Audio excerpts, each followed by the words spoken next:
Maaga pa kung bakit nagsasara na kagad ng kanyang karinderya ang 33 anyos at dalaga pang si Melay.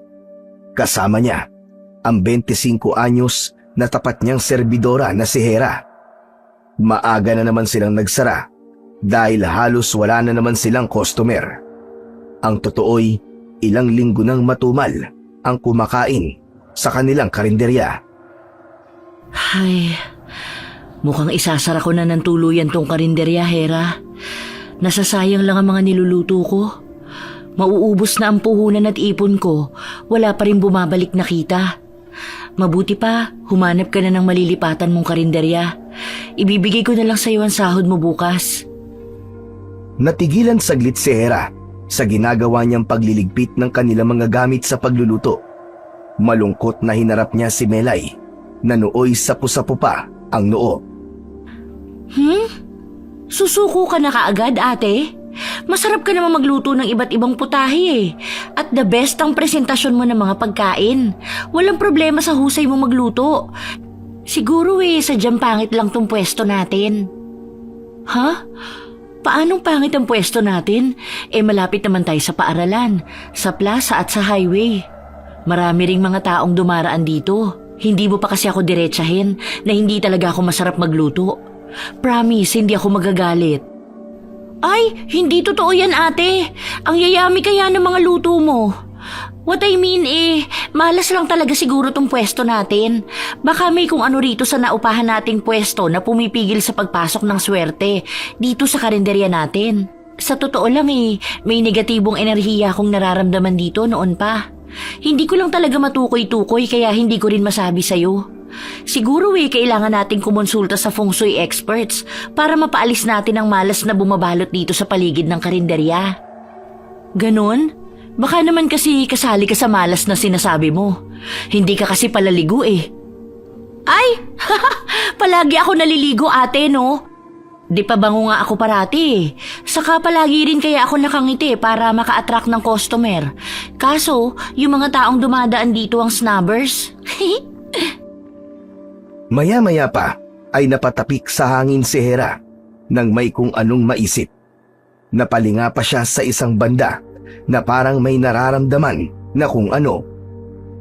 Alam ko na, ate. May kilala ko magaling na manghuhula sa may kanto malapit dito. Magpahula nga tayo mamaya ron tungkol sa kapalaran natin. Sa akin tungkol sa love life ko, syempre. Ang sayo naman, tungkol sa business life mo. Pwede nating itanong kung itutuloy pa ba natin tong karinderya o tuluyan na nating ipapasara. Dalian na natin magsara at puntahan na natin kaagad. Sigurado ko sa oras na ito walang gaanong tao sa pwesto niya. Naniniwala ka sa hula-hula? Naku, wala tayong mapapalaron. Tayo ang gumagawa ng kapalaran natin. Ayokong umasa sa hula-hula na yan. Ay, wag ka, Ate Melay. Ganyan din kaya ang mindset ko nung una tungkol sa hula. Pero mula nung una ako nagpahula ron at talagang natumbok ang hula sa akin, napaniwala na ako. Pati nga ikaw kasama sa hula.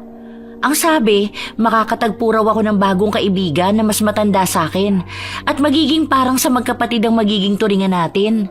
Nagkatotoo, di ba? Hindi siya basta-basta manghuhula. Nakikita niya talaga kung ano ang kahulugan ng mga guhit sa palad mo. Talaga lang ha? Saka tsamba lang siguro yun. Hula nga lang, di ba? Sakto lang na tumama ang hula niya. Hindi ka pa rin ba maniniwala, ate, kung sabihin kong 95% ang accuracy rating ng panghuhula niya? Marami na kaya siyang suki na regular nang nagpapahula sa kanya at lahat sila satisfied at namamangha palagi. Napaismid lang si Melay. Medyo hindi pa rin siya kumbinsido. O siya, ate, naniniwala ka man o hindi sa hula-hula, magpahula pa rin tayo. Wala namang mawawala kung susubukan mo lang. Kung maganda yung hula, di gawin nating inspirasyon. Kung hindi naman maganda, di disregard lang natin. O kaya naman gawin na rin nating rason para mag-ingat tayo at pag-igihan ang bawat nating ginagawa sa buhay. Ganun na lang siguro. Bali, kukuha lang baga tayo ng tips. Sige na nga lang. Kesa naman magmukmuk lang ako sa bahay mamaya pag uwi ko. Siguraduhin mo lang na magaling talaga yung manghuhulang sinasabi mo, ha? Dahil kung hindi, ikaw ang sisisihin ko. Masakit sa ulo ako manise, baka akala mo. Asusi ate, garantisadong magaling yon, no ka ba? Saka hindi ka malulugi ron. Dahil suki ako, ililibre na kita ng bayad. May discount naman kapag suki Oo na. Siya, dalian na natin magligpit at magsara at nang makapagpahula na tayo. Bigla tuloy ako na at malaman ko anong magiging hula tungkol sa karinderya ko. Naku, kapag maganda ang hula mabibigyan talaga kita ng bonus. Pero kapag hindi maganda, may bonus ka pa rin naman. Bonus na sapak. Ay hala, sapak talaga? Hay naku, paspasan ko na nga magligpit at baka bawiin mo pa yung bonus kapag maganda ang hula. Sinabi mo yan ililista ko yan sa diary ko na sinabi mo yan. May petsa kaya wala kang kawala. Natawa na lang si Melay sa pagiging sigurista kuno ng kanyang matalik na kaibigan na serbidora. Siguro, kung wala ito sa buhay niya, ay napaka-boring ng bawat araw niya. Mabuti na lang at laging nariyan si Hera sa tuwing kumbaga ay nasa ilalim siya ng kanyang gulong sa buhay. Matapos nilang magsara ng karinderya, ay pumaroon na nga sila sa pwesto ng manghuhula kung saan suki si Hera. Sandali lang sila sa munting pila roon. Ipinakilala ni Hera kay Melay ang 45 anyos na manghuhulang si Aling Tetay. Unay ang palad ni Hera ang hinulaan ni Aling Tetay. Makakakilala ka ng isang binatang magpapatibok ng iyong puso. 3 taon ang tanda niya sa'yo. Makakasama mo siya sa trabaho. Nanlaki ang mga mata ni Hera sa kanyang narinig. Kumikinang pa ang mga mata nito nang ibaling niya kay Melay. Wow, Ate Melay! Magkaka-love life na ako. Aling Tetay, magkakatuluyan ba kami? Mauuwi ba kami sa kasalan? Naningkit naman ang mga mata ni Aling Tetay habang tinitignan ang mga guhit sa palad ni Hera. Nakikita ko namang magiging tapat ang pag-ibig sa'yo ng binatang narito sa guhit ng palad mo. Naroon ang posibilidad na magkatuluyan kayo. Pero hindi ko pa masasabing mauuwi kayo sa kasalan. May napakanipis na guhit kasi rito na kung babanatin natin ang palad mo, nawawala. Kumbaga hindi pa klaro. Medyo nadismaya roon si Hera. Napangiwi siya. Ay, ano ba yan? Pero sa bagay, bata pa naman po ako. Siguro po magtatagal muna ang relasyon namin bago namin maisipang magpakasal. Siya ho, Aling Tetay. Si Ate Melay naman po ang basahan ninyo ng guhit ng kanyang palad. Excited na ako malaman ng tungkol sa karinderya namin Iniabot ni Melay ang kanan niyang palad at masusi naman itong sinimulang suriin ni Aling Tetay. Tungkol din ba sa love life mo, Iha, ang babasahin ko? Ay, hindi ho, Aling Tetay. Ang basahin niyo naman sa kanya patungkol sa business life niya. Tungkol po sa negosyo. Alam niyo kasi, balak na ho sana niyang tuluyan ng isara ang karinderya niya. Kung saan naman ako nagtatrabaho bilang serbidora. At katukatulong na rin po niya. Ganun ba? Sige, ibang mga guhit ng palad niya ang titingnan natin. Medyo natagalan si Aling Tetay sa pagbabasa ng mga guhit ng palad ni Melay. Paminsan-minsan pa'y napapatitig ito sa mukha ni Melay sa seryosong paraan. Bagay na medyo ikinaasiwa at ikinakaba ng babae. Maging si Hera ay halatang kinakabahan sa kung ano kaya ang mababasa ng manghuhula sa palad ni Melay. Ano ho, Aling Tetay? Anong nababasa niyo sa guhit ng palad ni Ate Melay? Huminga muna ng malalim si Aling Tetay bago sumagot.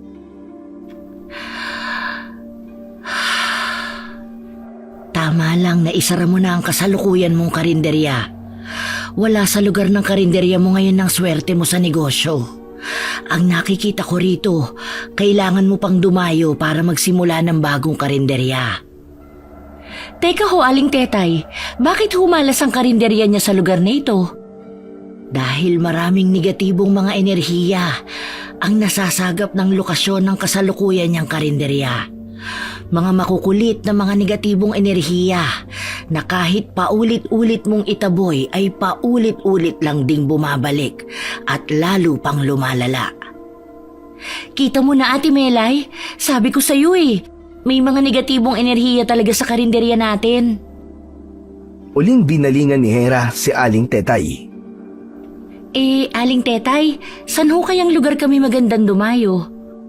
May palatandaan po ba para malaman namin na ang lugar na dadayuhin namin para magpatayo ng karinderya siyang maswerteng lugar para sa amin ni Ate Melay? May palatandaan naman. Yung mararamdaman ninyo ang kakaibang aura kapag napadpad kayo sa isang espesipikong banda ng lugar na mapupuntahan ninyo.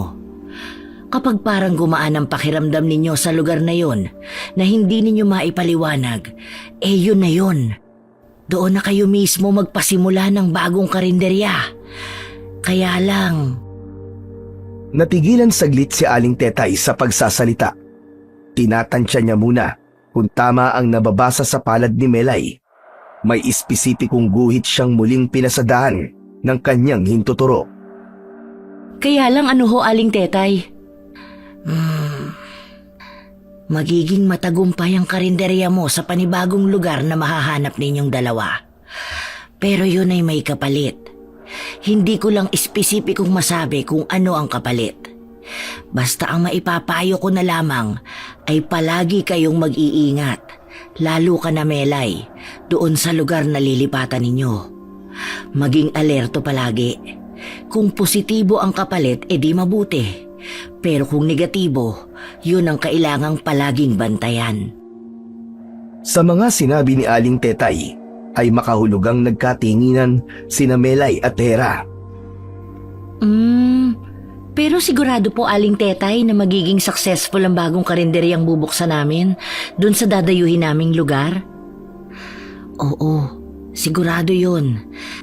Dahil sa isang bagay na hindi rin espesipikong inilantad dito sa guhit ng palad ni Melay. Kung ano yung bagay na yon ay saka na lang ninyo malalaman kapag aktwal nang naroon kayo. Ang mga nakikita ko rito ay kumbaga leads lamang sa kung ano ang mga magaganap. Meron pa ring ilang detalye na hindi natin alam. Kaya sa bawat pagkakataon ay napaka-importante na maging mapagmasid tayo at alerto palagi. Bigyang pansin ninyo ang bawat detalye sa paligid ninyo. Bakit parang nakakakaba naman po yata, Aling Tetay? Ganun talaga, Hera. Kasi nga hindi natin alam ang mga aktwal na mangyayari. Ganun naman talaga ang buhay, di ba? Araw-araw ay maituturing na pakikipagsapalaran. Ang maganda rito sa hula ay nakikita natin ang kabuuang larawan ng mga magaganap sa hinaharap. Kung pabor sa atin, pwede nating pag-igihin pa ang kalalabasan. Kung salungat sa gusto natin, makapaghahanda tayo ng kinakailangang mga bagay para makontra ang magaganap. Pero kung katulad nito na hindi ganun kasigurado, doon na pumapasok ang pagiging mataktika at mapamaraan. Sa mga paliwanag ni Aling Tetay, ay kapwa na patangu-tangu na lang sina Hera at Melay. Tanda na sang-ayon sila sa katwiran ng manghuhula. Tama po kayo sa mga sinabi niyo, Aling Tetay. Yan ang isa sa mga dahilan kaya hangang-hanga po ako sa inyo . Hindi lang kayo basta nanghuhula, may dagdag tips din kayo palagi. Hayaan po ninyo at isasaalang-alang namin ang mga tips niyo. Di ba, Ate Melay? Opo, Aling Tetay. Kaya salamat po ng marami sa hula ninyo. Kahit paano naibsan ng mga agam-agam ko tungkol sa karinderya ko po ngayon. Sigurado po akong makakatulog ako ng maayos mamaya pag uwi ko. Matapos makapagpahula, ay umalis na sina Melay at Hera sa pwesto ni Aling Tetay. Hindi na nila napansin ang lihim ng ngiting na mutawi sa mga labi ng matanda at ang kakaibang kinang sa mga mata nitong saglit na naging kulay pula. Ngunit bumalik din kagad sa normal. Kasabay pa ng pagkinang na yon ng mga mata ni Aling Tetay ay parang may manipis na kulay pulang usok ang lumabas sa kanyang ulunan at naglakbay sa hangin hanggang sa tuluyang maglaho. Nang sumunod na araw, ay hindi na nagbukas ng karinderya si Melay. Inaya niya kagad si Hera na maghanap sila ng lugar na mapaglilipatan. Yung katulad ng nabanggit ng manghuhulang si Aling Tetay, na may mararamdaman silang kakaibang aura at gaan ng pakiramdam. Ngayon na kaagad tayo maghahanap ng lugar, ate? Oo, ayoko na kasing patagalin pa ang paghahanap at nasasayangan ako sa panahon na dapat sana may kinikita na tayo. Alam mo na, business-minded ang ate mo. Saka iba na yung maaga para mas maaga rin tayong makahanap at hindi maunahan ng ibang naghahanap din ng magandang lugar na mga katulad kong negosyante. Kung sa bagay nga, sige sandali lang te at magbibihis lang ako. Basta libre ako sa pamasahe ha. Napadpad sila sa isang medyo maunlad ng baryo na tinatawag na Baryo Abagatan. Hindi naman ito kalayuan mula sa kabayanan kung saan naroon ang dating karinderya ni Melay. Naroon sila sa may kanto na ang isang daan ay highway at ang isa pa ay papunta sa unang purok. Malapit lang yun sa paaralang nasyonal. Ibig sabihin ay higit isang barangay ang pumapasok sa paaralang yun. Kaya't sakto lang na magtayo ng karinderya doon para hindi na kailanganin pang mag-commute ng mga estudyante para lang kumain. Ang kagandahan pa, walang kakumpetensyang ibang karinderya. Sila ang bale magiging una roon. Sa banda ng kinaroroonan nila sa baryong yon, ng mga sandaling yon ay hindi nila namamalayang may manipis na kulay pulang usok na nakalutang sa may ulunan nila na unti-unting humahalo sa hangin. Ay, dito ate. Mukhang dito tayo dapat lumipat. Nararamdaman mo rin ba yung nararamdaman ko na tulad nung sinabi ni Aling Tetay? Ang gaan-gaan talaga ng pakiramdam ko rito. Para bang ang tagal ko nang napupunta rito kahit ngayon pa lang naman? Oo, Hera. Ganyan na ganyan din ang nararamdaman ko ngayon. Kakaiba. Di paris nang naramdaman ko sa mga nadaanan nating ibang baryo na mabigat talaga at dumidilim ang aura ko. Samantalang dito, napakaaliwalas talaga bigla ng pakiramdam ko. Naku, kailangan makausap na natin yung dapat kausapin. Magtanong-tanong tayo kung magkano ang upahan dito ng espasyo. Tara sa barangay hall. Nakausap naman kagad ni Melay ang may-ari ng espasyo sa kantong yun. Pumayag naman ang may-ari na umupa sila ng espasyo para pagtayuan ng kanyang karinderya. Buwanan ang babayaran niyang upa at maayos naman ang napagkasunduan nilang bayad. Sakto lang para sa nagsisimula pa lang na tulad niya. Wala pang 3 linggo ay tapos na kagad ang ipinatayong karinderya ni Melay. Kaya naman ay lumipat kagad sila roon ni Hera para naman sa mabibigat na trabahong panlalaki sa karinderya ay kumuha rin sila ng isang taga roon bilang tauhan. Marami ang nag-a-apply at ang tanging pumasa sa pamantayang hinahanap nila ay ang 28 anyos na binatang si Simon. Kalaunan ay naging kasintahan ito ni Hera. Nangamoy kagad sa kantong yun ang mabangong amoy ng iba't ibang putahing niluto ni Melay nang unang magbukas sila. Tila naging tagumpay naman ang karinderya nang dumugin kagad kapwa ng mga estudyante at mga mamamasada ng tricycle na ang paradahan ay malapit lang din sa karinderya. May ilang teacher din na nakikain.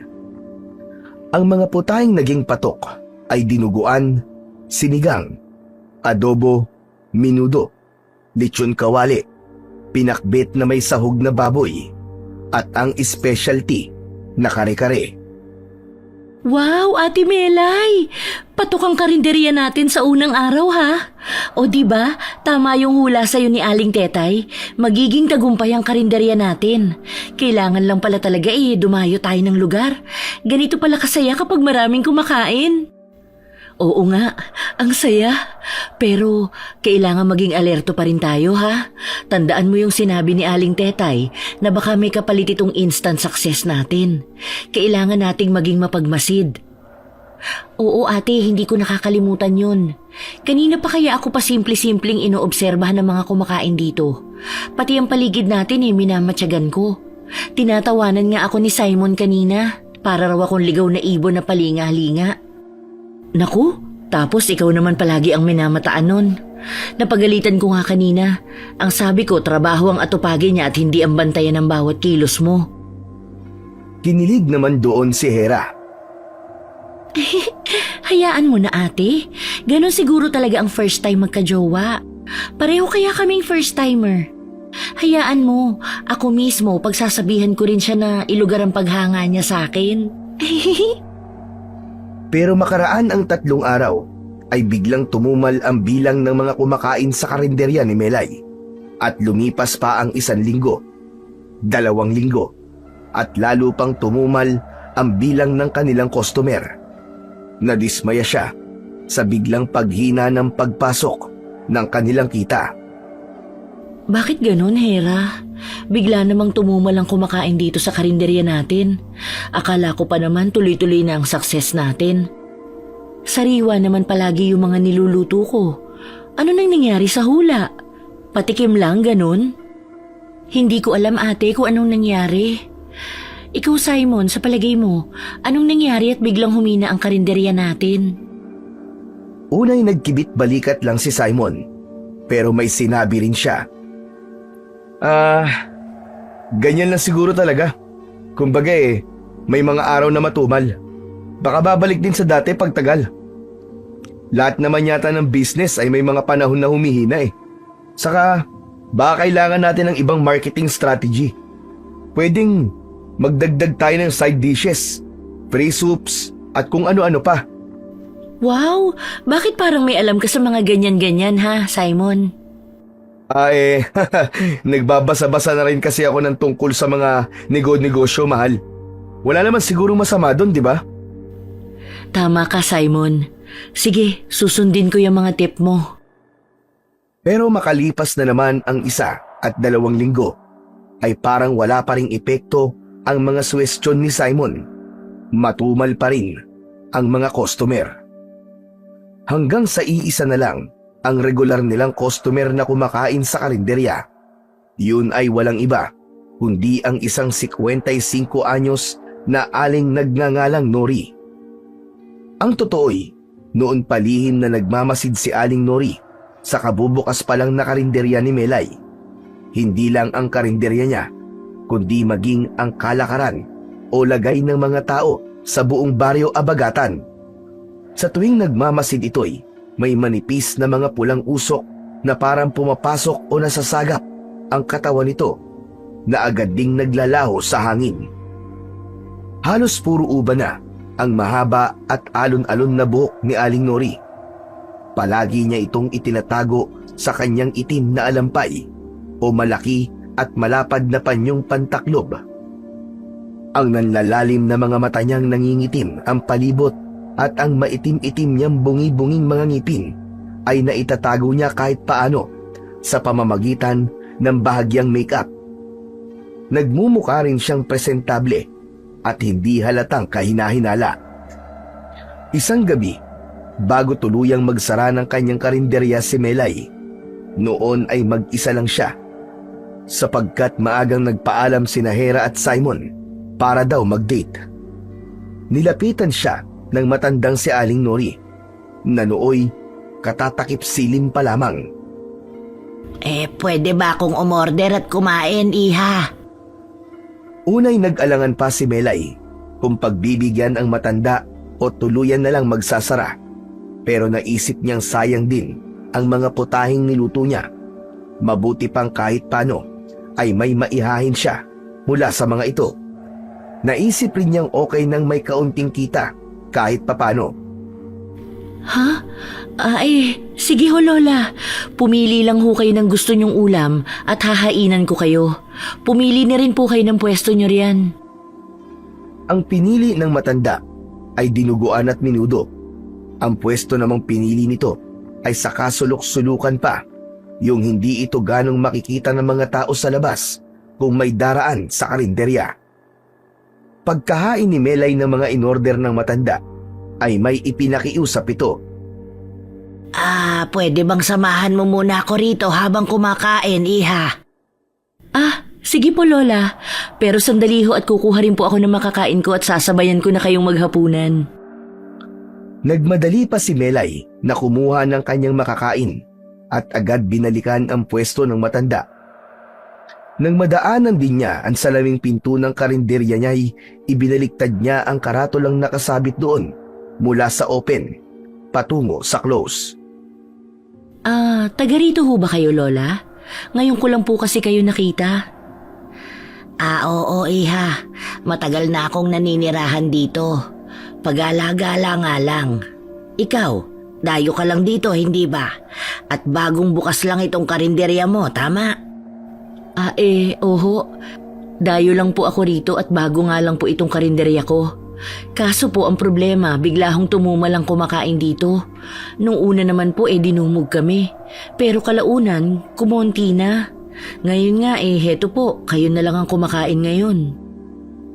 Bilinga-linga ni Aling Nori ang paligid at ininspekta ang mga bagay-bagay. Mukhang maayos naman itong karinderya mo, iha Pati ang luto mo, masarap naman. Ano nga palang pangalan mo, iha? Melay? Melay ho, Lola. Kayo ho ba? Ako naman tawagin mo na lang na Tiyang Nori. Hay, ang sarap talaga nitong dinuguan mo. Pwede bang bigyan mo pa ako ng isang order pa? Kumuha naman si Melay ng panibagong serving ng dinuguan at inihain sa matanda. Eto ho, dinagdagan ko na po. Pero kung gusto nyo pa, libre na ho ang ikatlong serving. Himing ngumiti si Aling Nori sa offer ni Melay. Alam mo ba, iha, ilang linggo ko na ring minamatyagan itong karinderya mo. Napansin ko nga na talagang mahina ang pasok ng kita mo nitong nagdaang ilang linggo. Nakikita ko nga na madalas kang malungkot. Naisip kong lapitan ka. Kasi may ibibigay ako sa'yo na makakatulong para muling dumugi ng karinderya mo. Nakuha ng sinabi ni Aling Nori ang interes ni Melay. Biglang nangislap ang kanyang mga mata. Ha? Ano ho ang ibibigay niyo sa akin na makakatulong sa karinderya ko? May inilabas si Aling Nori mula sa bulsa ng suot niyang mahabang paldang bulaklakin. Isang bote na may lamang kung anong kakaibang likido. Maingat na inilapag ito ni Aling Nori sa mesang pinagsasaluhan nila ni Melay. Heto, iha. Alam mo ba kung ano ito?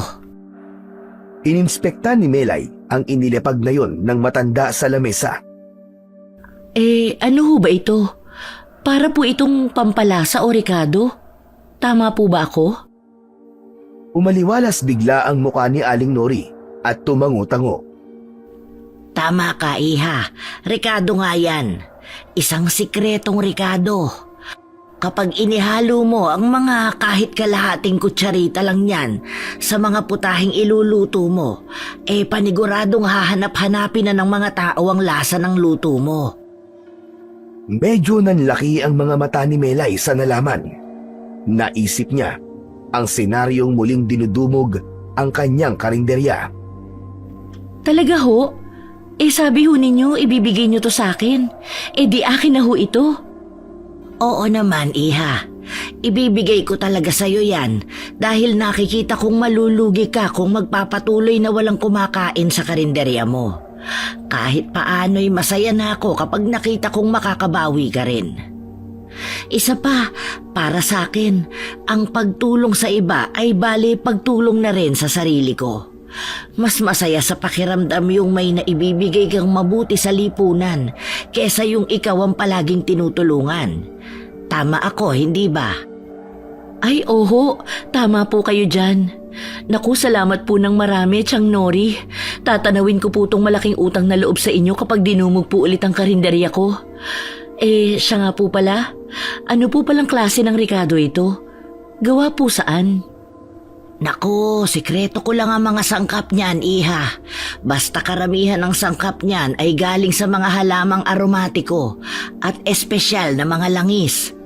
Ang mga sangkap at paraan ng paghahanda niyan ay natutunan ko pa mula sa kanununuan ko.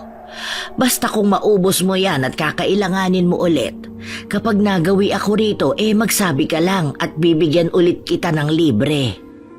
Ganun po pala? Sinaunang sikreto po pala to? Baka naman po pwedeng ituro nyo na rin sa akin para naman po hindi mawala ang sikreto sa paglipas ng mga panahon. Oo, iha. Ituturo ko rin naman sa'yo sa tamang panahon. Basta sa ngayon, sikreto muna. Promise po yan ha, na ituturo nyo sa akin. Ililista ko po ang araw na ito na sinabi ninyo yan bilang pruweba. Si Hera yun ah. Ugali ni Hera ang nakita ko sa'yo. Nagulat dun bigla si Melay. Kilala ho ninyo si Hera? Apo ho ba ninyo siya? Mariing umiling ang matanda habang nakangiti. Hindi, iha. Serbedora mo siya, hindi ba? At matalik mo na rin kaibigan. Basta naramdaman ko siya bigla nang sabihin mong ililista mo itong sinabi ko sa'yo ngayon lang. Medyo nagduda si Melay, pero kalaunay naisip na lang niya na oo nga pala. Lihim itong nagmamasid sa karinderya niya. Malamang ay pati paraan ng pakikitungo niya at ng mga malapit sa kanya tulad ni Hera at Simon ay nakabisado na rin ito. Maya-maya pa, tumayo na si Aling Nori at inayos na ang suot niyang alampay. Itinakip niya uli ito sa ubanin niyang buhok. O siya, iha, at ako'y aalis na. Malayo pa ang lalakarin ko. Sa dulo pa nitong baryo ang bahay ko eh. O paano? Salamat sa dinuguan at menudo, ha? Bago tuluyang umalis, ay nag-abot pa ng bayad ang matanda kay Melay. Unay tinatanggihan niya dahil sobra rin ang bayad nito. Pero dahil mapilit ito'y tinanggap niya na rin. Naku, maraming salamat po talaga, Chang Nori. Saka dito sa Sikretong Ricardo, hulog po kayo ng langit. Balik po ulit kayo rito sa susunod, ha? At tuluyan na ngang umalis ang matanda. Nang makalayo-layo na ito, muli nitong nilingon ang karinderya at dahan-dahang umisi ng makahulugan. Kumislap pa ang mga mata nitong nang pagkakataong yo'y nagkaroon pa ng shade na pula na parang sa demonyo. Ang gayong sandaling pagpula ng mga mata ay nakakatulad ng manghuhulang si Aling Tetay. Kinabukasan ay maagang nagbukas ng kanyang karinderya si Melay. Excited siyang subukan kagad ang sikretong rekadong ibinigay sa kanya ni Aling Nori. Maaga siyang nagluto ng iba't ibang mga putahe, yung mga dating pumatok nung unang dinudumog pa ang kanyang karinderya. Mistulang naging late sa pagdating sina Hera at Simon sa karinderya para tumulong-tulong kay Melay dahil sa sobrang kaagahan niya. Nang maamoy ng mga ito, ang mga niluluto niya'y kapansin-pansin ang naging reaksyon ng mga ito. Wow! Bakit parang kakaiba ang aroma niyang mga niluluto mo, ha, Ate Melay? Parang napakasarap. Anong meron, ha, at ganyan kabango? Grabe! Amoy pa lang ay parang sobrang nakakagutom niyang niluluto mo, Timelay ah. Mukhang may sikretong sangkap kang tinatago ah. Unay medyo napataas ang mga kilay ni Melay sa pagtataka. Siya kasi wala namang kakaibang naaamoy sa mga putahing niluluto niya. Pero sa isip niya'y sinasabi niya, siguro ay isa na yun sa epekto ng sikretong rekadong inihalo niya. Kaya naman ay lalo siyang ginanahan sa pagluluto. Kayong dalawa, sa sobrang dikit nyo sa isa't isa, pareho na rin yata kayo ng ilong. Komong magjowa pinagkakaisahan talaga ninyo akong bilugin ng ulo ko, no? Hala, sige at tulungan na ninyo ako rito sa karinderya ko. Wala kayong sweldo kapag hindi tayo nakahakot ng maraming customer ngayon. Makahulugan namang nagkatinginan ang dalawa. Seryoso kami, Timelay, no? Mukha ba kaming nagjo-joke lang? Mukhang masama na pala ngayong purihin ang kakaibang bango ng niluluto mo. Dapat palang naging bungad namin ganito. Ang baho! Amoy tae yung niluluto mo, Ate Melay! Natigilan si Melay dahil huli niya nang napagtantong seryoso nga talaga ang bungad nila kanina. Pero natawa siya sa huling sinabi ni Hera. Si Simon naman ay nagpipigil tumawa. Oo na, seryoso na kayo. Medyo nagulat lang kasi ako. O siya, kumilos na nga lang kayo at tingnan natin kung may magic na mangyayari ngayong araw. Hindi na ako makapaghintay. Huling pasimpleng nagkatinginan sina Hera at Simon. Aba, at may magic palang involved. Kaya pala kay aga-agang nagluto ang lola namin at umaapaw ang mood. Siguro yung sandok mo ang magic wand. Sinenyasan ni Hera si Simon na kumilos na. Pagkaraan ay mabilis niyang nilapitan si Melay at parang sipsip na may ibinulong sa huli. May sikreto bang dapat kong malaman, te? At sobrang nasa mood ka ngayon? Ano yung inihalo mo sa mga ulam at ganyan sila kababango? May magic recipe ka rin ba? Magic ingredient? Secret spice? Game namang ngumiti si Melay habang hinahalo ang nilulutong dinuguan. Sikreto nga, di ba? Hindi na sikreto kung sasabihin ko sa'yo. Nangulit naman ang nadismayang si Hera. Naparolyo pa ang mga mata nito sa ere. Hala siya, sabihin mo na kasi ate, para naman akong iba sa'yo. Nakakatampo naman. Naku, pasensya na. Hindi ko pa muna talaga pwedeng sabihin sa'yo, Hera. Saka na kapag may resulta na. Baka kasi hindi maging effective kung sasabihin ko kaagad sa'yo. Sa ngayon, tiis-tiis ka muna na hindi mo malaman. Nakakainis ka naman eh. Siguro droga ang hinalo mo dyan ano, kaya hindi mo masabi-sabi kaagad. Hoy, hindi maganda yon, Ate Melay ha? Sira, at bakit ko naman gagawin yun? Basta, sikretong rekado lang yung inihalo ko. Rekadong makalumang panahon pa. Basta, saka mo na malalaman kapag nag-boom na ulit itong karinderya natin. Ikaw rin at kayo ni Simon, baka hindi ko na kayo masahuran kapag nagpatuloy na matumal ang customer natin. Sige na nga. Basta kapag nalaman ko lang na droga yan, ako mismo ang unang-unang magpapakulong sa'yo. Kakalad ka rin kita sa presinto. Sira, kahit ipabartolina mo pa ako kung gusto mo. Nang naglalagay na sina Hera at Melay ng mga bagong lutong putahe sa malilinis na mga lalagyan sa mga estanteng di salamin, ay naamoy ang mga ito ng ilang mga nagdaraan sa karinderya. Napapikit ang mga ito at sarap na sinamyo ang mabangong amoy ng mga putahe. Ang ilan ay hindi na nakatiis at nagsimula ng magpasukan sa karinderya at nagsipag-order para kumain. Grabe, Ate Melay. Mukhang effective yung nilagay mong sikretong rekado Tingnan mo, may ilan ang nagsisipasok. May buena mano kagad tayo. Saka tignan niyo sila kumain, oh. Takam na takam sila. Senyales na talagang iba ang sarap ng mga luto mo ngayon, Ate Melay. Teka, pwede rin ba akong makatikim mamaya ng luto mo? Gusto ko malaman kung bakit gano'n na lang sila katakam. Ay, ako rin, Ate Melay. I-reserve mo nga kami ni Simon at pagsasaluhan namin maya-maya. Pangtanghalian na namin. Siyempre, ay natuwa si Melay sa nakikita niyang resulta. Nagniningning ang kanyang mga mata habang pinanonood sa pagkain ang ilang umorder. Pakiramdam niya ay tumataba ang kanyang puso. Sige. Magre-reserve ako ng para sa inyong dalawa. Saka sana nga, magsimula na naman tayong dumugin palagi ng mga tao. Pagsapit ng tanghali, dahil sa naipagsabi-sabi ng mga unang nagsikain kung gaano kasarap ang mga lutong putahe ni Melay, ay nagsimula na nga silang dumugin ng mga tao. Kamuntikang mapuno ang karinderya. Sina Hera at Simon ay nakisabay na rin sa mga customer sa pagkain. Maging sila ay takam na takam din sa paglantak sa ipinareserve nilang ulam kay Melay. Lahat nga halos ay nagmukhang nagutom ng ilang araw at noon lang nakakain uli. Pagsapit naman ng bandang gabi, ay ganun ulit karami ang kumakain sa karinderya ni Melay. Maririnig sa bulungan ng mga tao ang sarap sa pagkain at satisfaksyon sa lasa ng mga putahing nakahain. Halos walang natirang mga ulam para kay Melay nang mag-alisan na ang mga tao. Wow!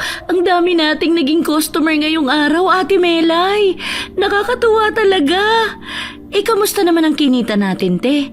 Malamang tiba-tiba tayo ngayon. Grabe, hindi rin ako makapaniwala, Hera. Parang kailan lang halos wala nang kumakain dito. Tapos ngayon, bigla na naman tayong dinumog ng ganito. Sana bukas ulit ganito. Araw-araw sana. Malamang, by the end of this month, masasahuran ko na kayo. Wow, ayos! Gusto ko yan, Ate Melay! Sa wakas, sasahod na rin kami! Yahoo! Lingid sa kaalaman ni Melay, Hera at Simon, sa di kalayuan ng karinderya, ay nakangising nagmamasid na naman si Aling Nori sa mga naganap sa karinderya. May kung ano itong ibinubulong sa sarili sa bandang pinagkukublihan nito. Sa wakas, ilang araw pa at magkakabisita na naman ako at mabibiktima. Ay, may irarasyon na naman ako sa aming isla. Kaunting hintay pa, Nori, at makakatikim ka na ulit ng sariwang dugo, laman at lamang loob ng tao. Salamat sa tulong mo, Melay. Salamat talaga. Nagpatuloy ang mga araw na ang karinderya ni Melay ay palaging dinudumog ng mga tao. Kada araw ay may mga bagong mukhang nagdadagsaan, liban pa sa mga naging suki na niya. Kabilang sa mga naging suki niya ay yung si Boyet na batang ampun lang ng kinagisnan nitong mga magulang na pinagmamalupitan pa. Kaya madalas ay mas pinipili na lang nitong sa karinderya ni Melay tumambay tuwing oras ng kainan. Hindi na ito nag-aaral. Nagtatrabaho na bilang helper kung kani-kaninong mayayamang bahay. Simula rin nooy, itinuring niya na itong anak-anakan at sa tuwing kakain sa karinderya'y palaging may discount. Madalas pa'y inililibre na lang niya ito. Nariyan din ang tindera ng bigas na si Sandra. Kalapit lang ito ng karinderya ni Melay. Naging suki na rin niya ito at suki rin naman siya nito sapagkat ito ang supplier niya ng bigas. Hindi lang niya ito naging suki, naging matalik na rin niya itong kaibigan. Paris din kasi niyang dayo lang sa lugar na yon. Hindi pa rin makapaniwala si Melay sa bigla-biglang pag-boom ng karinderya niya. Bigla tuloy niyang naalala si Aling Nori. Sumibol sa puso niya ang kagustuang pasalamatan sana ito ng personal. Hanggang sa isang araw ay may napabalitang nawawala sa barangay. Isang estudyante raw. Napag-alaman naman ni Melay na ang estudyanteng ito'y isa na rin sa mga naging suki niya sa karinderya. Yung mahilig sa sinigang na baboy. Lumipas pa ang 3 araw ay may isa na namang napaulat na nawawala. Samantalang ang naunang nawawala ay hindi pa rin natatagpuan. Nalaman ulit ni Melay na isa rin sa mga suki niya ang dalagang pangalawang nawawala. Yun naman ay mahilig sa lechon kawali. Hanggang sa nagsunod-sunod na ang pagkawala ng halos lahat ng mga naging suki ng karinderya ni Melay. Talagang nabahala siya dahil dito. Minsan, sa pagmamasid-masid ni Melay sa mga kumakain sa karinderya niya, ay meron siyang napansin.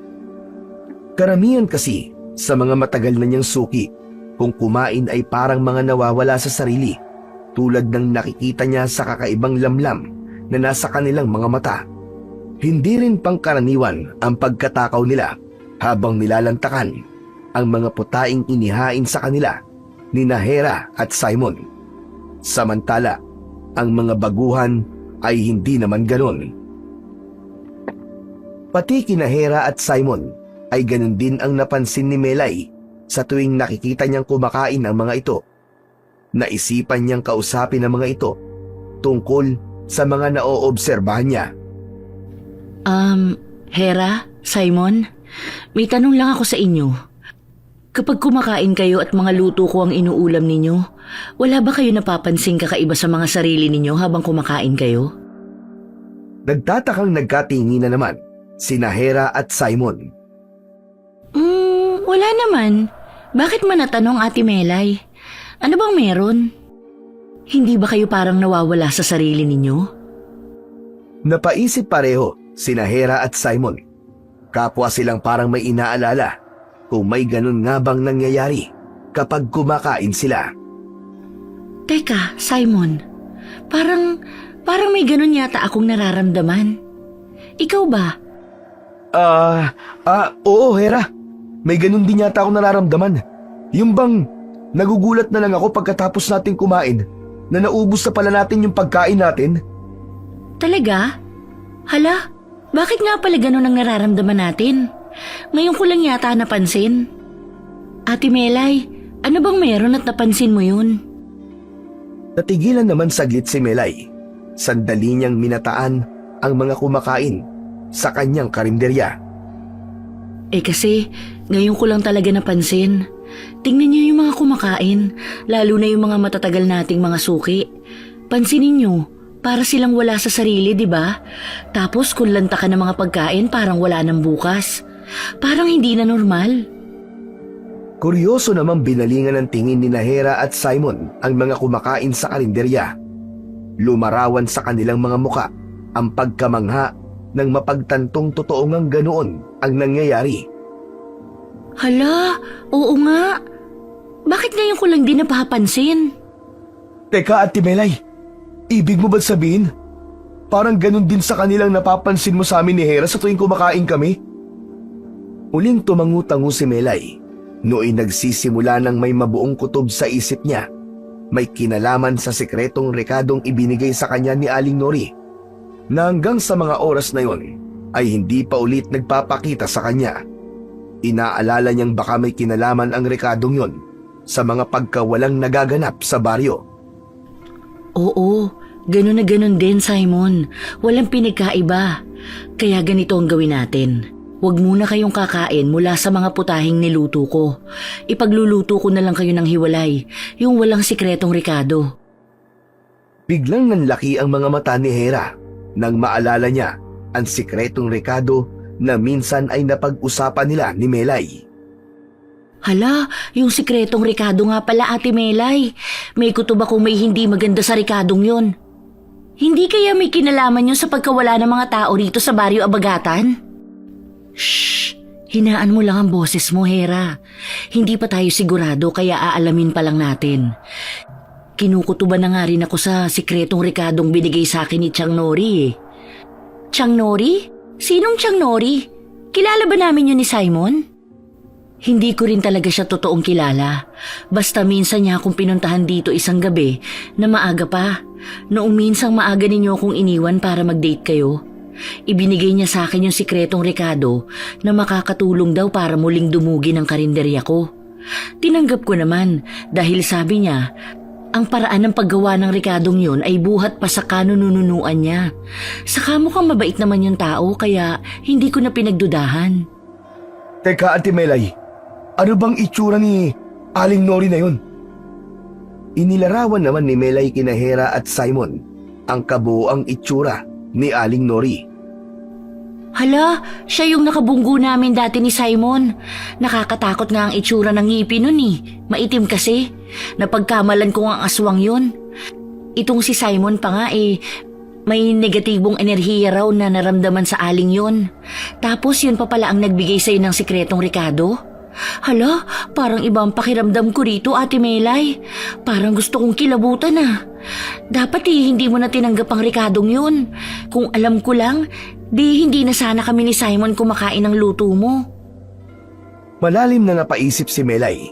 Medyo napapangiwi pa siya hanggang sa bigla niyang maalala ang minsan ay hula sa kanya ni Aling Tetay. Ay, maalala ko lang, Hera. Natatandaan mo yung hula sa akin dati ng manghuhulang si Aling Tetay? Alin dun? Yung sinabi niya na baka may kapalit daw yung magiging success ng karinderya ko. Pwede raw positibo ang kapalit o kaya naman ay negatibo.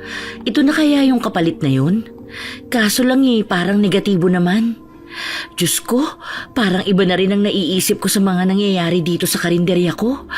Parang gusto ko na rin kabahan. Medyo kinilibutan din si Hera nang maalala ang sinabi dati ni Aling Tetay. Naku, oo nga Ate Melay. Mukhang ito na nga yung kapalit. Parang nakakatakot naman pala. Ano nang gagawin natin ngayon? Sandaling natigilan si Melay para makapag-isip siya ng malalim. Muli din niyang binalingan ng nanunuring tingin ang mga kumakain pa sa kanyang karinderya. Ganito, makinig kayong maigi, Hera at Simon. Ganito ang gagawin natin. Aalamin natin kung tama ang hinala ko tungkol sa sikretong rekado ni Chang Nori. Tulad ng sinabi ko, wag na wag muna kayong kakain mula sa mga putahing iluluto ko. Ang kainin lang ninyo ay yung ihahanda ko ng hiwalay, yung walang sikretong rekado. Oobserbahan ko kayo at ikukumpara ko kayo sa mga suki natin, nakakain ng mga putahing may halong sikretong rekado. Kapag nakita kong nag-iba ang reaksyon ninyo sa pagkain, ibig sabihin ay yung rekado talaga ang may mali. Sige ate, gawin kagad natin yun. Tapos anong susunod natin gagawin kapag nasiguro nating yung sikretong rekado nga ang may mali? Kayo, ano bang may sasuggest ninyo? Maya-maya pa'y napapitik sa hangin si Simon nang may maalala siya. Alam ko na kung anong dapat nating gawin kapag natiyak na nating may kung anong sa sikretong rekado ni Aling Nori na yun. Pagkapanabay pang napatanong sina Melay at Hera kay Simon kung ano ang naisip nito. Si Mang Lulong ang makakatulong sa atin dito. Isa siyang magaling na albularyo at antingero na rin. Antingero? Hindi ba't sa mga aswang magaling ang mga antingero? Ibig bang sabihin, may aswang dito na involved? Nanlaki ang mga mata bigla ni Melay nang may mapagtanto. Diyos ko po, posible ngang may involved na aswang dito, Hera. Hindi kaya aswang ang may kagagawa ng pagkawala ng mga tao dito sa baryo? Si Hera din naman ay nanlaki ang mga mata nang maisip naman niya si Aling Nori. Naku po, kung involved ang aswang, malamang na si Aling Nori, aswang din. Mukhang tama ang hinala natin sa matandang yon, Simon. Ay, Diyos ko po. Malalaman din natin kung aswang nga ban talaga ang Aling Nori na yun. Nasa na ba ang sikretong rekado, Ate Melay? Kailangan kong ipasuri yung kay Manlolong kung sakali para makatiyak tayo. Sige, magsasalin ako ng konti para may maipakita na kaagad kay Mang Lulong na sinasabi mo, Simon. Basta sa ngayon, kailangan nating mag-ingat at maging alerto at baka makasalubong natin ang Chang Nori na yun. Mahirap na kung totoo ngang aswang siya. Ang sumunod na araw ay hindi sumipot sa karinderya si Simon. Naintindihan naman ni Melay at Hera kung bakit. Malamang ay kinatagpunan nito si Mang Lolong para ipasuri ang isinaling konting sikretong rekado ni Melay sa isang botelya. Bandang tanghali ay si Hera lang ang inobserbahan ni Melay mula sa orihinal na dapat sanay dalawa sila ni Simon. Ang ibinigay na pangtanghaliang pagkain ni Melay kay Hera ay yung walang halong sikretong rekado. Noon din natiyak ni Melay na may kakaiba nga sa sikretong rekado na ibinigay sa kanya ni Aling Nori. Bumalik sa normal niyang reaksyon si Hera habang kumakain. Hindi tulad ng may kung anong halong sikreto sa rekado ang kanyang pagkain.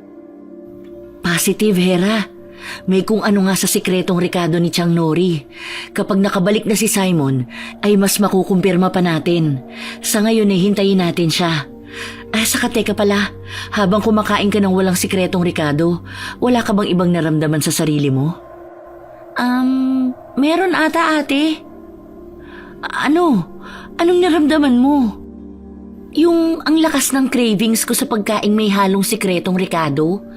Ewan ko, parang hinahanap-hanap ko.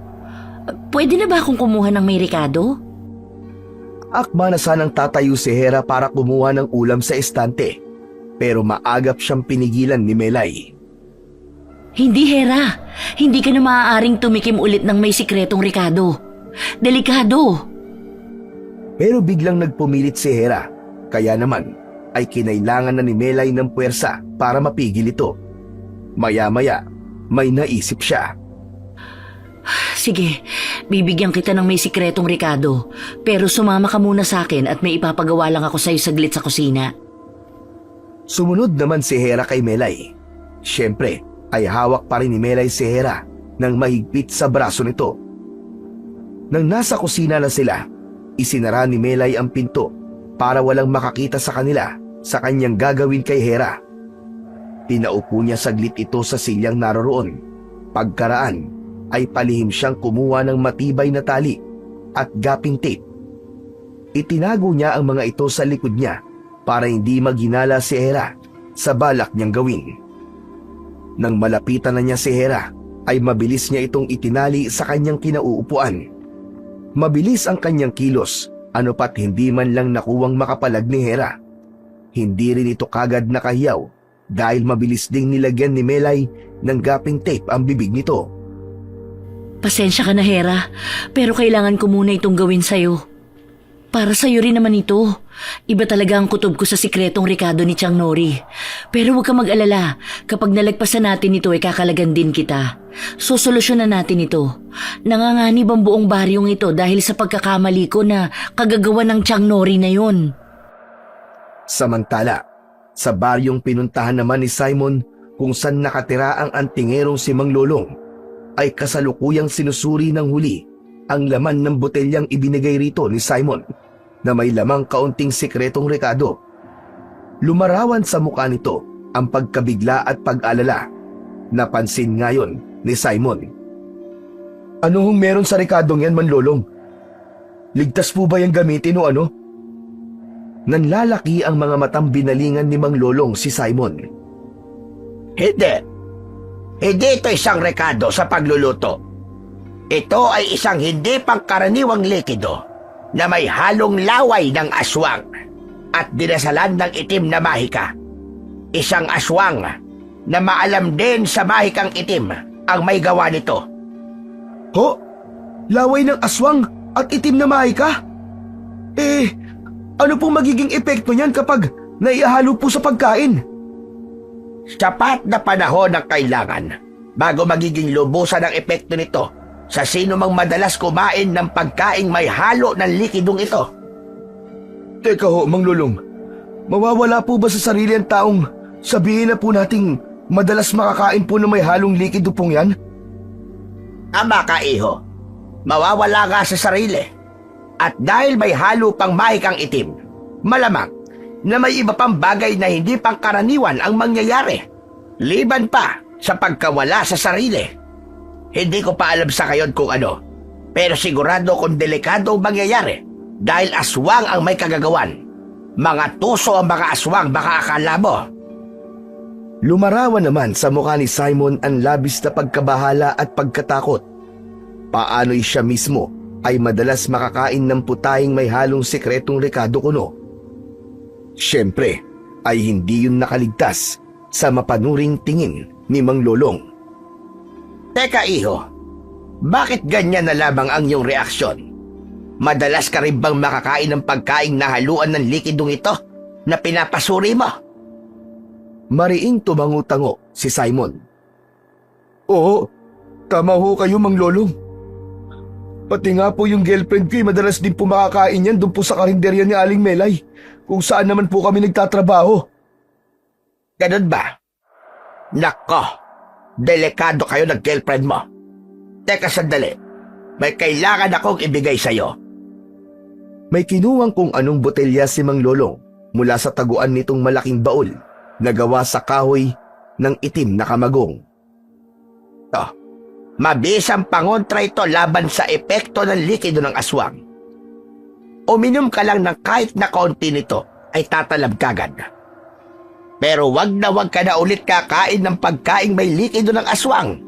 Dahil kung makakakain ka ulit, ay lalong tatapang ang epekto na mahika ng aswang na yun sa'yo. At ang bisa ng pangontra ko ay hihina naman. Puntahan mo na kagad ang girlfriend mo at painumin siya yan sa lalong madaling panahon. Bago pa man maggabi, hindi natin alam At baka siya na ang susunod na tatawagin ng aswang kapag nawala siya sa sarili niya. Kapag nagkataon, ay tiyak na magiging hapunan ng aswang ang girlfriend mo. Itong likido namang ito ng aswang ay hindi ko pa tapos suriin. Balikan mo na lang siguro ako rito para sa iba pang mga pangontrang maihahanda ko. Tuloy, obserbahan mo na rin pala ng matagal ang mga suki sa karinderya nyo at sabihin mo sa akin ang lahat ng detalyeng maoobserbahan mo.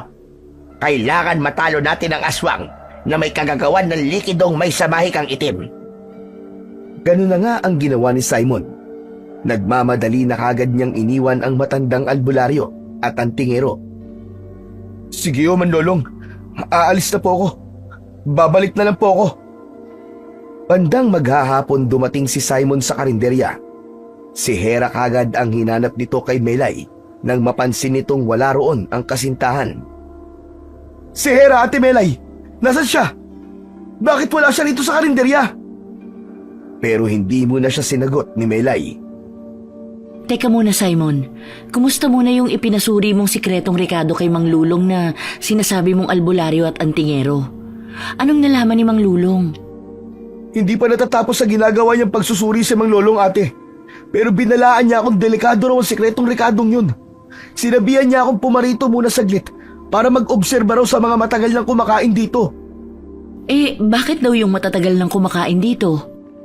Sabi ni Man Lolong, yung matatagal na raw na nakakakain na may sikretong rekado ay may tendensiya raw na mawala sa sarili tuwing gabi. Dahil sa mga ikinuwento ko nangyayari mismo sa akin kapag nakakakain ako ng putay may sikretong rekado. Yun pa lang ay alam na ni Mang Lolong na may sa itim na mahika raw ang nakahalo sa sikretong rekado. Ayon pa sa kanya, may halo rin daw na laway ng aswang yung rekadong inihalo mo, Ate Melay. Talagang kinilibutan si Melay sa kanyang mga narinig at napag-alaman. Dahil sa takot na baka may makarinig sa pinag-uusapan nila, ay inaya saglit ni Melay si Simon sa kusina para doon mag-usap. Doon ay nakita ni Simon ang kalagayan ng kanyang girlfriend na si Hera. Hera? Ate Melay! Bakit nakagapos at nakatape ang bibig ni Hera? Ano nangyayari sa kanya? Tatangkain sanang lapitan ni Simon si Hera para kalagan, pero pinigilan siya ni Melay. Huwag mo muna siyang kalagan, Simon. Delikado kapag nakalagan siya. Malakas ang cravings niya na kumain ulit ng ulam na may sikretong rekado. Kaya nagawa ko yan sa kanya. Para din naman niya sa ikabubuti niya eh. Para hindi na bumalik ang epekto sa kanya ng sikretong rekado. Saka ikaw pa pala, Simon. Mukhang kailangan din kitang talian tulad niya. Nang maalala ni Simon ang ibinilin sa kanya ni Mang Lolong tungkol sa tendensiyang dulot ng sikretong rekado sa matatagal nang nakakakain o nakakatikim nito, ay napatangu-tangu na lang siya. Kung sa bagay, Ate Melay. Pero hindi mo na ako kailangan talian, katulad ni Hera. At bakit naman? Hindi ka ba nakakaramdam ng malakas na cravings na kumain ulit ng may sikretong rekado? Umiling-iling si Simon. Kapag Juan ay kinapakapa niya ang mga bulsa ng suot niyang pantalong maong. Lumarawan bigla sa mukha niya ang panghihinayang at pagkadismaya. Bakit? Anong kinakapa mo dyan at ganyan bigla ang itsura mo? Yung pangontra kasi na ibinigay sa akin ni Man Lolong, ate. Mukhang naiwan ko rin sa kubo niya. Pangontra? Pangontra saan? Pangontra, ate, sa epekto ng sikretong rekado. Kaya nawala na sa akin ang sinasabi mong craving sa ulam na may sikretong rekado ay dahil sa pangontrang yon na pinainom sa akin ng Mang Lolong. Isa yung herbal na kongkusyon o halo ng pinakulo ang iba't ibang dahon at ugat ng halaman. Kailangan ko mapainom ng pangontrang yun sa Hera, kaya agad akong bumalik dito. Ganun ba? Paano yan? Di kailangan mong balikan yung pangontra. Magdala ka na rin kaya ng marami para naman maihalo ko rin sa mga putahing iluluto ko. Para naman yung mga makakakain maibalik sa normal, lalo na yung mga matatagal ko ng suki. Di ba nga sabi mo, kapag gabi bigla silang nawawala sa sarili. Ano na lang ang mangyayari sa kanila kapag nawala sila sa sarili?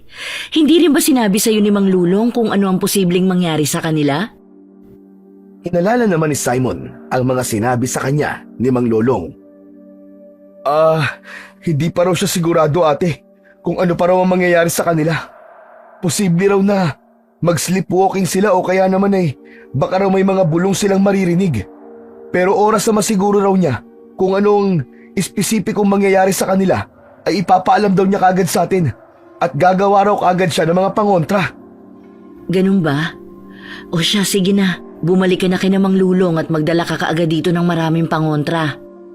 Sige ate, basta ibantayan mo maigi si Hera. Huwag mo siyang hahayaan makawala muna hanggat hindi pa ako nakakabalik. At nagmamadali na ngang umalis si Simon. Nang makalabas na siya, eksakto namang nakasalubong niya ang nakayukong si Aling Nori. Hindi niya ito napansin. May dala itong bayong at medyo hirap bitbitin. Natigilan naman saglit sa paglalakad si Aling Nori nang may kung ano siyang naramdaman mula kay Simon.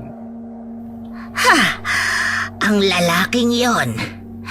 Mukhang nakontra na niya ang mahikang itim na inilagay ko sa gawa kong rekado. Mukhang may albularyo o antingero na silang kinonsulta. Hindi ito maaari. Kailangang maunahan ko sila. Nagmamadaling muling lumakad ang matanda. Ang karinderya ni Melay ang pakay nito. Nooy nagsisimula ng magtakip silim at kaunti na lang ang mga taong kumakain sa karinderya. Nagulat pa si Melay nang agad siyang lapitan ni Aring Nori.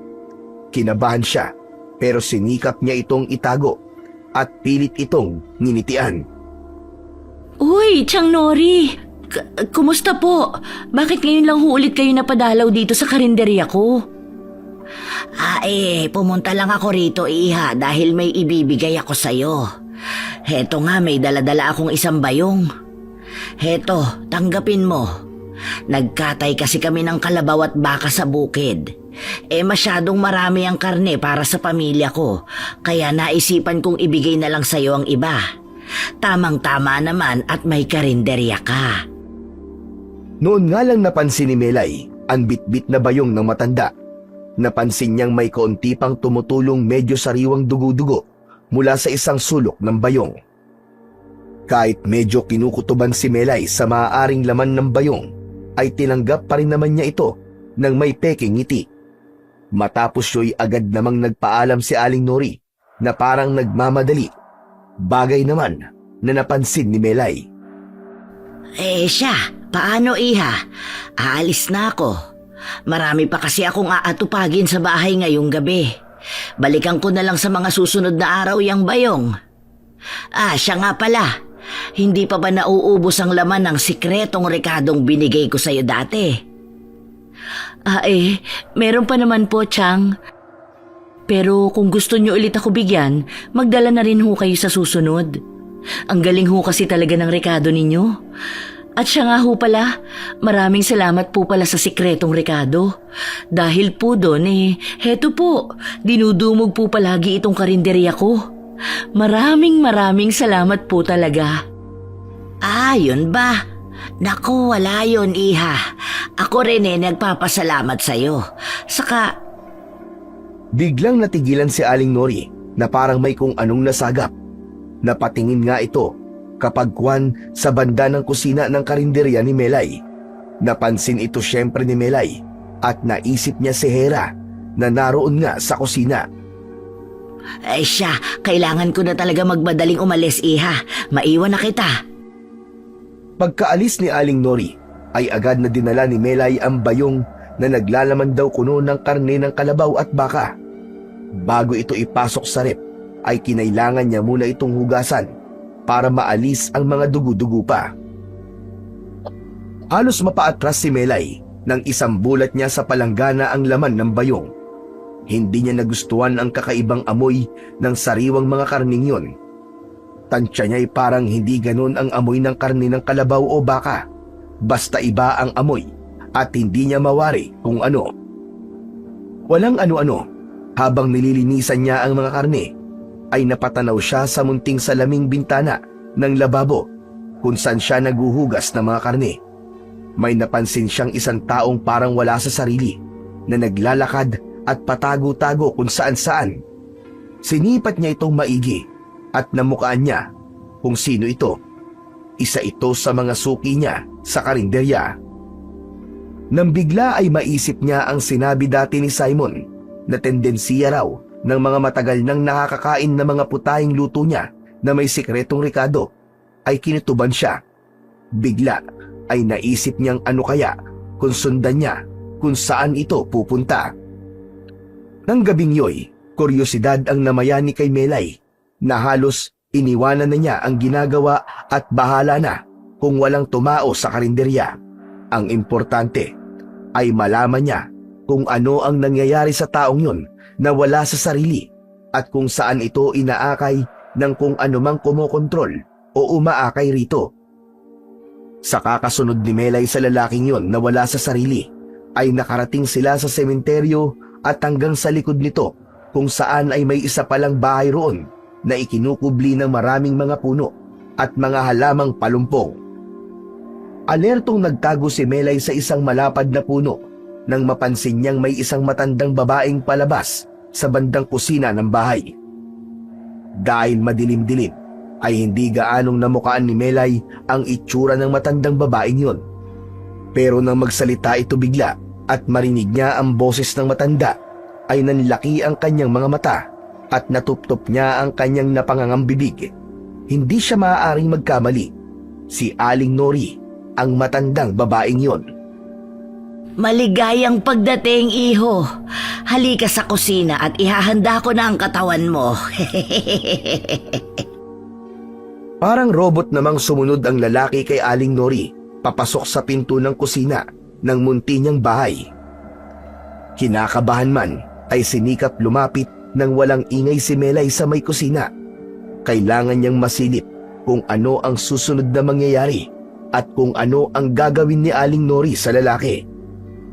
Ngunit pagkasilip ni Melay sa nakabukas ring pinto ng kusina, ay 1,000 kilabot ang agad na gumapang sa katawan niya nang makita niya sa ibabaw ng mahabang lamesa ang ilang wakwak na katawan ng tao, ilang putol na ulo at nagkalat na mga lamang loob. At lalo pa siyang kinilibutan nang makita niyang unti-unting nagpapalit ng anyo si Aling Nori habang may kung anong orasyong sinasambit sa wikang Latin sa harap ng lalaking wala sa sarili. Sa sobrang takot niya ng sandaling yon, ay natataranta ngunit dahan-dahang napaatras si Melay. Hindi niya akalaing ganoon nang matutuklasan niya. Totoo ngang isang aswang si Aling Nori. At ginagamit lang pala nito ang karinderya niya para patagong makapambiktima. Planado pala ang pagbibigay nito ng sikretong kunong rekado na may halo pa palang sa mahikang itim. Pero may isang tanong lang si Melay na gumugulo sa kanyang isipan. Siya rin naman ay palaging kumakain ng mga luto niyang may sikretong rekado. Bakit siya ay parang hindi naaapektuhan? Yun ang gumugulo sa isip ni Melay habang walang ingay siyang tumatakas palabas ng sementeryo. Nang eksakto namang makalabas na siya ng sementeryo, ay may namataan siya sa may hindi kalayuan na parang mga bulto ng mga taong parang mga robot na unti-unting lumalapit papunta sa direksyon niya. Kutob niya ay mukhang nagpupuntahan na yata lahat ng mga suki niya sa karinderya, sa kubo ng matandang si Aling Nori. Hindi maaaring mangyari sa kanila ang tulad ng nakita ko sa kubo. Kailangan may gawin ako para mapigilan sila. Kailangan ko silang iligtas. Naisip niya bigla si Simon at ang pangontrang binalikan nito sa bahay ni Mang Lolong. Ganun na lang ang dalangin niyang sanay mapadpad sa kinaroroonan niya ngayon si Simon o kahit pati na si Mang Lolong. Hinihiling niya rin na sanay may milagro pang mangyari. Sinubukan niyang gisingin sa katinuan ang kanyang mga suki pero bigo siya. Talagang parang nahipnotismo na ang mga ito. Wala na talaga sa mga sarili. Huwag kayong tumuloy. Pakiusap, gumising kayo. Sa akin kayo sumunod. Pakiusap. Ay... Maya-maya'y biglang may bulong na narinig si Melay kung kaya nalilitong nagpalinga-linga siya sa paligid. Hinahanap niya ang pinagmumulan ng mahinang bulong. Kinikilala rin niya ang timbre ng boses ito at nang medyo lumakas ang bulong ay nagitla siya. Tinig ni Aling Nori ang kanyang naririnig. Sige, tumakas ka, Melay. Tingnan natin kung matatakasan mo pa ako ngayon. Hindi mo ako matatakasan! Sobrang nanginig ang buong katawan ni Melay ng sandaling yon. Paano'y naririnig niya ang tinig ng matanda pero hindi naman niya ito kaharap o wala sa paligid niya. Mabilis na kumaripas ng takbo si Melay.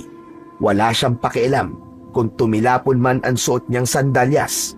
Ilang beses siyang nadarapa pero agad din siyang bumabangon at walang lingon-lingong ipinagpatuloy ang pagtakbo.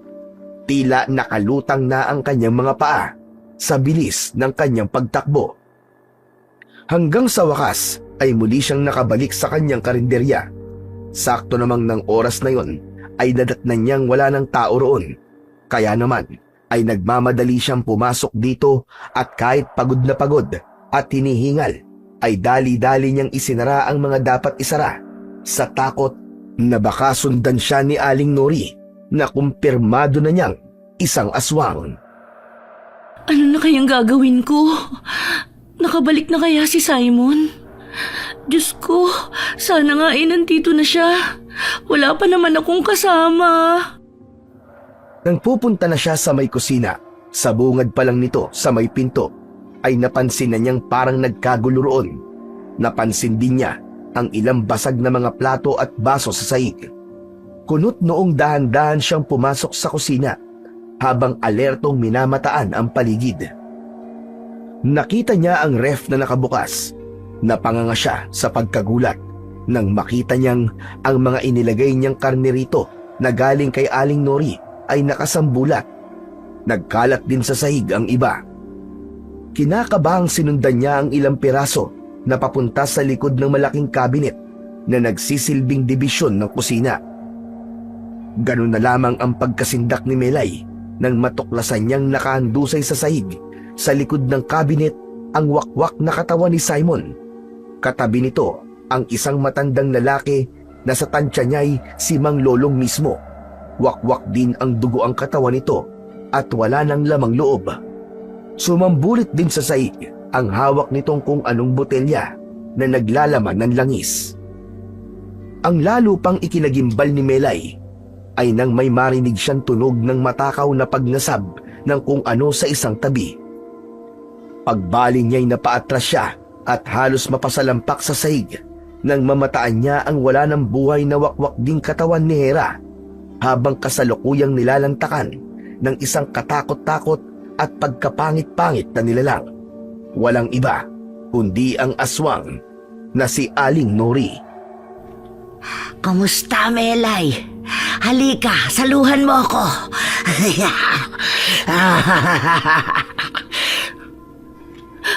Aswang! Umalingaw-ngaw ang sigaw na yon ni Melay sa buong baryo Abagatan. Kaya lang ay katakatakang walang sino mang nakakarinig sa kanya. Kinabukasan ay nagising si Melay na nakahandusay sa kusina rin yon sa loob ng kanyang karinderya. Nagtataka siyang bumangon at kuryosong nilingalinga ang paligid. Anong nangyari? Hindi lubos maisip ni Melay kung bakit biglang lumihis at pumalik sa dating ayos ang paligid ng kusina. Biglang wala na rin ang mga wakwak at dugo ang katawan ni na Simon, Mang Lolong at Hera. Ang rep ay malinis na rin at wala na ang mga nagkalat na mga piraso ng karning bigay sa kanya ni Aling Nori na sigurado siyang hindi karne ng baka o kalabaw, kundi karne mismo ng tao. At naalala ni Melay si Aling Nori. Ang aswang na yun, nasaan na? Kinakabahang nagbangon si Melay at sinimulang galugarin ang buo niyang karinderya. Sinimulan niya sa loob, pero bago ang lahat, nang mamataan niya ang lagayan ng iba't ibang uri ng kutsilyo, ay kumuha siya ng isa para magsilbi niyang sandata kung sakali mang mamataan niya sa loob si Aling Nori. Sinimulan nga niya sa kusina, pero kahit sang sulok nito'y walang anino ni Aling Nori siyang nakita. Ngayon ay lumabas naman siya ng kusina. Ganun na lang ang pagkagulat ni Melay nang ang bumungad sa kanya sa parteng kainan ng karinderya ay sangkatutak na mga customers na hindi niya mawari kung mga tao ba o mga ano. Mapupula kasi ang kanilang mga mata at mabalahibo ang kanilang mga katawan. Nang nginitian naman siya ng iba ay kinilabutan siya. Paano'y lumitaw ang parang pangil nilang mga ngipin at manilaw-nilaw pa ang kulay. Ha? Anong nangyayari? Nasaan ba talaga ako? Inalog-alog ni Melay ang kanyang ulo sa pagbabaka sakaling namamalikmatalan siya. Ngunit nakailang alog na siya'y ganun at ganun pa rin ang kanyang nakikita. Maya-maya pa'y tumikhim mula sa lamesang malapit sa kanya ang isang matandang babae na patalikod na nakaupo. Dahan-dahan itong tumayo at humarap kay Melay. Halos manigas si Melay sa kanyang kinatatayuan nang makilala niya kung sino ito. Walang iba kundi si Aling Nori. Sabi ko naman sa'yo, Melay, hindi mo ako matatakasan. Kaya ngayon, welcome sa Isla Itim!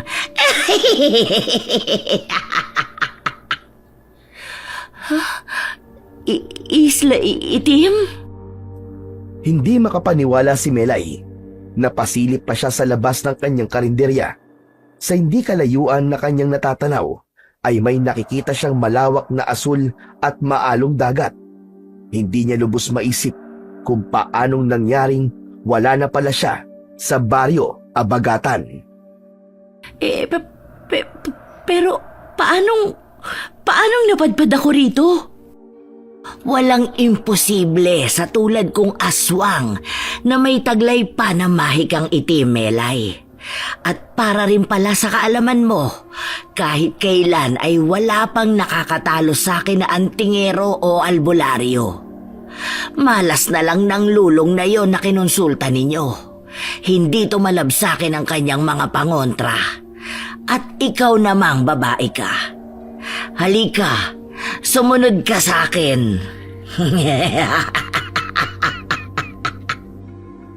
Pasabunot sa kanyang buhok na hinila ni Aling Nori si Melay.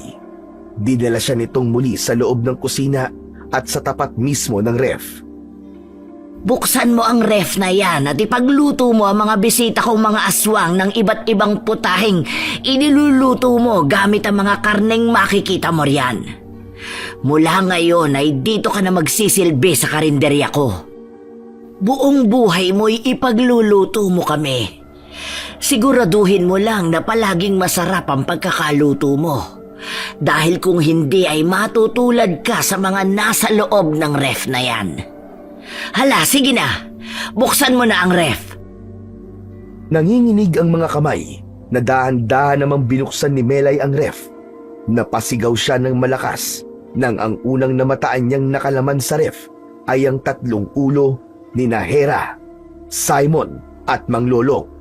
Lahat pa ay dilat na dilat ang mga mata at nakatitig sa kanya.